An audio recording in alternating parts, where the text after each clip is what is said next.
إن الحمد لله نحمده ونستعينه ونستغفره ونعوذ بالله من شرور أنفسنا ومن سيئات أعمالنا. من يهده الله فلا مضل له ومن يضلل فلا هادي له، وأشهد أن لا إله إلا الله وحده لا شريك له، وأشهد أن محمدا عبده ورسوله. يا أيها الذين آمنوا اتقوا الله حق تقاته ولا تموتن إلا وأنتم مسلمون. يا أيها الذين آمنوا اتقوا الله وقولوا قولا سديدا يصلح لكم أعمالكم ويغفر لكم ذنوبكم، ومن يطع الله ورسوله فقد فاز فوزا عظيما. أما بعد، فإن أصدق الحديث كتاب الله، وأحسن الهدي هدي محمد صلى الله عليه وسلم، وشر الأمور محدثاتها، وكل محدثة بدعة، وكل بدعة ضلالة، وكل ضلالة في النار. Brothers and sisters in Islam, the title of our khutbah today is The Actions of the Heart. And the reason this topic is an important one is that we'll see that there are many instances where the actions of the heart are greater in reward than the actions of the limbs. And we'll see that if the actions of the heart are missing, it might even nullify or reduce the reward from the actions of the limbs. And we'll see people attaining high levels and attaining al-Jannah on the Day of Judgment because of the actions of the heart, whereas on the opposite side we'll see people attaining the hellfire wal-'iyadhu billah because of the lack of the actions of the heart. Let's just start with this famous hadith, the hadith of the 7 types of people who will be under the shade of the throne of Allah on the day, meaning the Day of Judgment, when there is no shade except for that provided by Allah. سبعة يظلهم الله في ظله يوم لا ظل إلا ظله. This hadith in Sahih Bukhari and Muslim, narrated by Abu Hurairah. Nabi ﷺ said there will be 7 types of people. Allah will give them shade in the day when there is no shade except that provided by Allah. Then as we go through the 7, count them out and see how many of them are actions of the hearts versus how many are actually actions of the limbs, yani physical actions. النبي صلى الله عليه وسلم بدأ بإمام عادل, a just ruler. And the scholar said, Imamun Adil doesn't have to be the ruler of a nation. It could be the mayor of a city. It could be anyone who's in charge, any Muslim who's in charge of a group of Muslims or has a group of Muslims under their charge. Whether it's a company at work and you're just with them, you qualify to be one of the 7. Imamun Adil وشاب نشأ في عبادة الله تعالى, and a young man who grew up in the obedience and in the worship of Allah Azza wa Jal. ورجل قلبه متعلق في المساجد. Okay, ورجل قلبه معلق في المساجد, and a man whose heart is attached to the masajid, to the houses of Allah. So that's the first one, an action of the heart. A man whose heart is attached to the houses of Allah. ورجلان تحابا في الله اجتمعا عليه وتفرقا عليه. And then 2 men, and it could also be 2 women, who love each other for the sake of Allah. They unite upon that, meaning what brings them together is their love of Allah, and when they separate upon that. So that's the second one. ورجل دعته امرأة ذات منصب وجمال فقال إني أخاف الله. And a man who was invited to the haram by a woman of status and beauty, and he said, indeed, I fear Allah. So fear, what is that? And where is fear? It's in the heart. So the Prophet ﷺ didn't mention any physical action. He didn't say the man pushed her away or ran away from her. No physical action was mentioned, but the fear of Allah was in his heart. So that's 3 out of the 7. And then وَرَجُلٌ تَصَدَّقَ بِصَدَقَةٍ فَأَخْفَاهَا حَتَّى لَا تَعْلَمَ شِمَالُهُ مَا تُنْفِقُ يَمِينُهُ. And then a man who gave a sadaqah and he hid it so well that his left hand could not see what his right hand did. So basically, this is an action here. وَرَجُلٌ ذَكَرَ اللَّهَ خَالِيًا فَفَاضَتْ عَيْنَاهُ.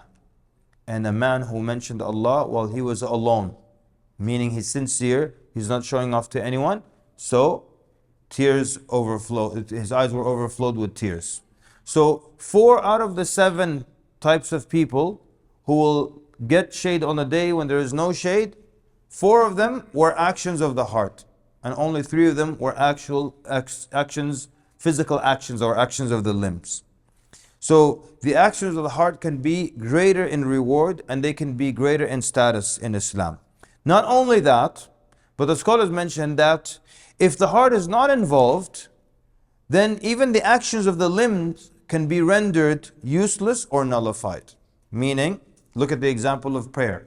If someone's praying and their heart is not there, that's why the Prophet ﷺ said in the Sahih Hadith, إِنَّ الْعَبْدَ لَيُصَلِّ الصَّلَاةِ مَا يُكْتَبُ لَهُ مِنْهَا إِلَّا عُشْرُهَا.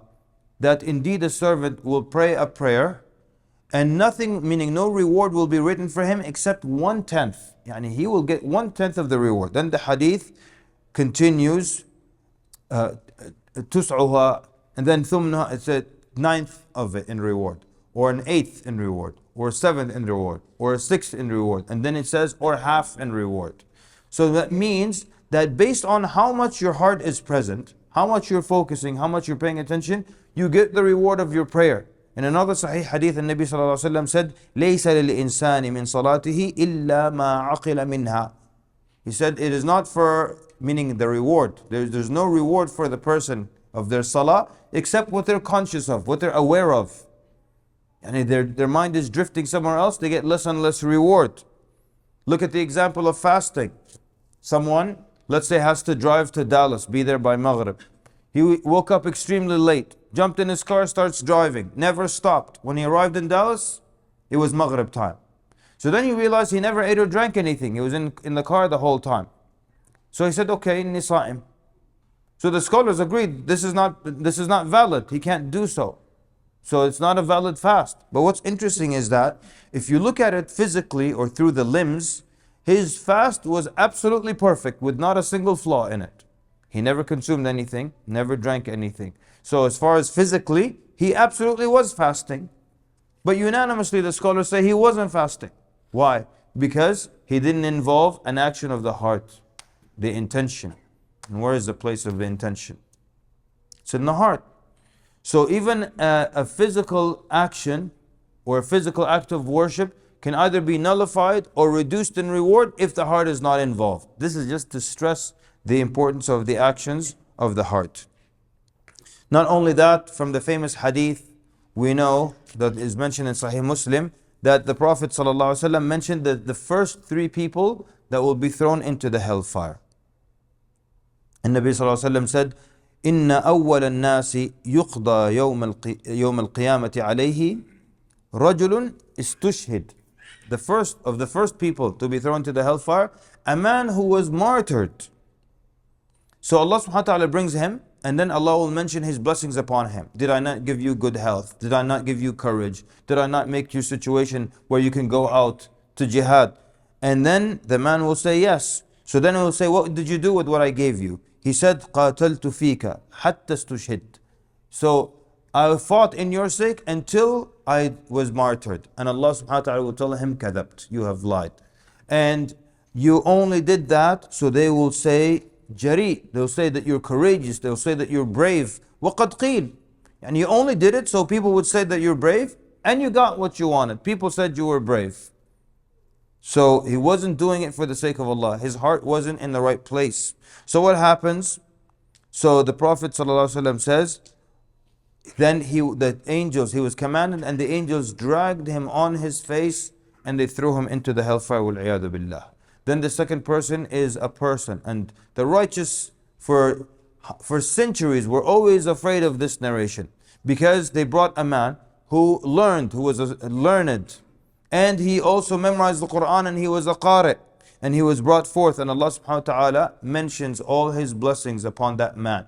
How He gave him the health and the wealth and the intelligence and the good memory and good voice, and facilitated everything for him. And said, what did you do with it? He said, I taught you religion, I taught the deen, and I recited your book, and I taught that. And Allah subhanahu wa ta'ala tells him, كَذَبْت. You lied. You did that so they could say you're knowledgeable. You did that so you could say he's a reciter. وَقَدْ قِيلْ. And that's what was said. So you got what you wanted. So you don't have anything with us. And then the angels were commanded and they dragged him on his face and they threw him in the hellfire, wal-'iyadhu billah. And then the third person is the person that Allah Azza wa Jal gave him so much wealth. The hadith says all different kinds of wealth. Yani from livestock, animals, land, gold, silver. And then Allah will mention His blessings upon him and He will confirm them. And then He will ask him, what did you do with it? He said, I gave for your sake and I gave this and I gave that. And Allah will tell him, kadhabt, you have lied. And you just wanted to give so that people will say, huwa jawad. Yani that the person is generous and giving. وَقَدْ قِيل, and it was said. So then, ثُمَّ أُمِرَ بِهِ فَسُحِبَ عَلَى وَجْهِهِ ثُمَّ أُلْقِيَ فِي النَّارِ. So the angels were commanded and they dragged him on his face and they threw him in the hellfire, wal-'iyadhu billah. If there is any lesson there, it would be for us to give great attention to the heart, to our intention, to why we're doing something, instead of giving a lot of attention to how our actions appear externally, or just the actions of the limbs.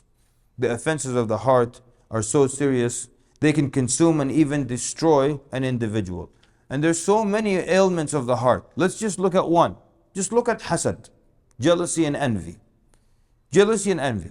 It is what got Iblis out of his high-ranking position with Allah. It's what caused Abdullah ibn Ubay ibn Salul, the leader of the hypocrites, to always refuse Islam. It is what prevented the Jews of Medina from accepting Islam. It caused the son of Adam to kill his brother. It caused Yusuf to be thrown into the well as a small child. It separated Yusuf alayhi salam from his father for 40 years. It eats up your rewards, and as fire consumes wood, as the hadith says, it has destroyed many homes and many relationships. How many murders has it led to? How many siblings has it separated and they don't speak to each other? This is just one of the ailments of the heart. Just al-hasad, just jealousy and envy. Look at Abu Jahl, whom the Prophet ﷺ referred to as the Fir'aun of this ummah. And someone once asked Abu Jahl, he said, is Muhammad ﷺ. So this man is a non-Muslim. He tells him, Ya Abu Jahl, Ya Abu Jahl, is Muhammad ﷺ upon the truth or upon falsehood? And Abu Jahl says, Wallahi inni la'a'lamu annahu ala haqq. Can you believe that? Abu Jahl says, Wallahi, I know. He says, by Allah, I know that he's upon the truth. So he said, why wouldn't you become Muslim then? Why wouldn't you follow him? And look at the arrogance. And that's a disease of what? The heart. Prevented him from becoming Muslim. He said, تنازعنا نحن وبنو عبد مناف. يعني we competed. Who's we? He's from Bani Makhzum. He says, so we competed with Bani Abd Manaf, the tribe of the Prophet ﷺ. تنازعنا الشرف. يعني we competed with them to see which one of us will have the higher position, to have the honor and the dignity. أطعموا فأطعمنا. They fed the poor, we fed the poor. وحملوا فحملنا وأعطوا فأعطينا. They gave, we gave. حتى إذا كنا كفرسي رهان. Until we were like two racehorses. كفرسي رهان هذا. This is like a statement when two horses are equal in power and in strength and speed, and then they're tied neck and neck in a horse. كفرسي رهان. Until we were like two racehorses tied neck and neck. قالوا منا نبي يأتيه الوحي من السماء. He said, فمتى ندرك هذه? He said, after we were almost tied, they said there's a prophet from amongst us who receives revelation from the heavens.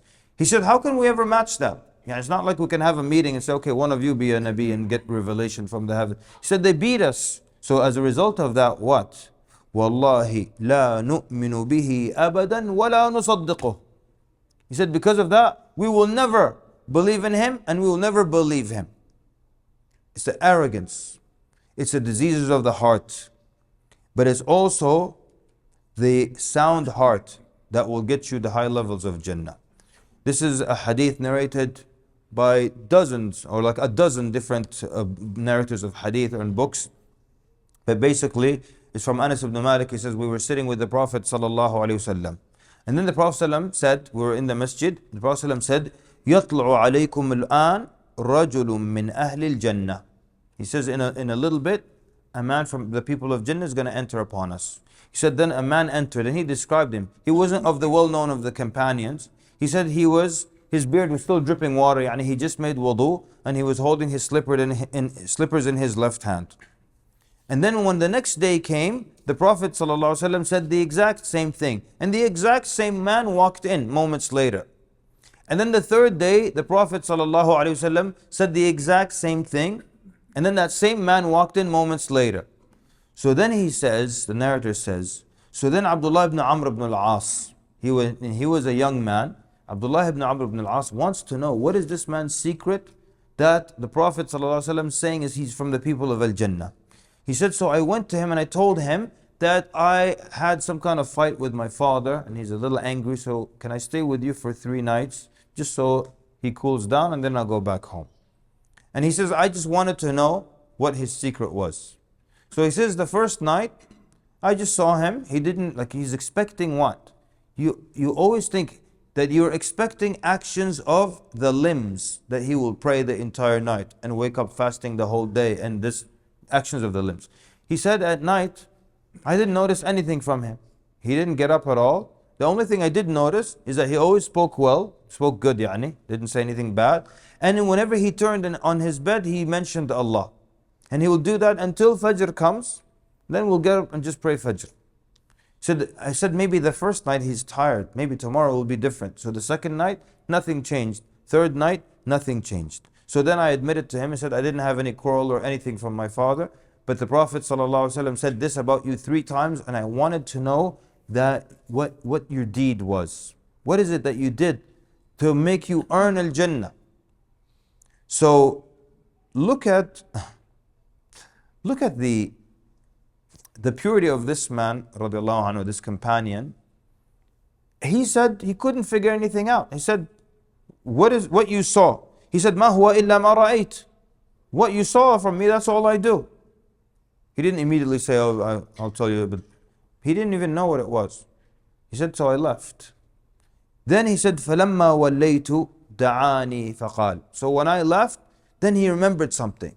Perhaps it's this thing. He said, he called me back, and then he said that غير أني لا أجد في نفسي لأحد من المسلمين غشا ولا أحسد أحدا على خير أعطاه الله إياه. He said, the only thing I do is that I do not deceive any of the believers. And I make sure that in my heart there is nothing against anyone, and there is no envy or jealousy against any one of the Muslims for anything, any good that Allah subhanahu wa ta'ala has given him. So what is his secret then? His secret is that he kept his heart absolutely pure. That he monitored his heart. He wasn't praying the night, he wasn't fasting every other day or every day, but he kept his heart pure. But then here's the part that's amazing, brothers and sisters. So then Abdullah ibn Amr ibn al-As tells him, هذه التي بلغت بك. He said, that's what got you to that level. That's what got you al-Jannah. But then listen to what he said after that. وهي التي لا نطيق. And he says, and that's the one that we can't handle. They can handle qiyam and fasting and jihad, but he said, this one we can't handle. The action of the heart, it's serious work. It's being realistic. It's holding yourself accountable. It's monitoring your sayings, your actions. It's monitoring your sayings and your actions at the end of every day. He said, وَهِيَ الَّتِي لَا نُطِيقُ. He said, that's the one that no one can do. That's the one we can't do. The other stuff sometimes is easy. Sometimes the physical work is easier. But working on your heart, that requires the bigger effort. So we saw the actions of the heart being of the top things to take you to paradise. You see all the actions of the heart that if they're not in place could cancel the actions of the limbs. We saw the actions of the heart will get you amazing statuses like being under the shade of the throne of Allah Azza wa Jal on the Day of Judgment. And we saw the lack of the actions of the heart will cause people to be of the first ones to be thrown into the hellfire. وَالْعِيَاذُ بِاللَّهِ. With that, أقول قولي هذا وأستغفر الله العظيم لي ولكم من جميع الذنوب فاستغفروه فيا فوز المستغفرين. Ask Allah Azza wa Jal for His forgiveness. Indeed, those who ask for His forgiveness shall prosper.